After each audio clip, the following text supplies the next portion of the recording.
മുളക് പൊടി ഇട്ടു. മുളക് പൊടി ഇട്ട് നന്നായി ഇളക്കി കഴിഞ്ഞിട്ട് പുളി ചേർത്തു.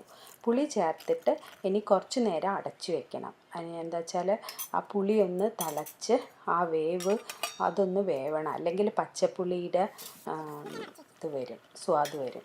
അപ്പോൾ കുറച്ചൊരു 2-4 മിനിറ്റ് തിളച്ചപ്പോൾ പുളിയൊക്കെ നന്നായിട്ട് വെന്തിട്ടുണ്ട്, നല്ല മണമൊക്കെ വരുന്നുണ്ട്. കായം ചേർത്ത് കൊടുത്തു.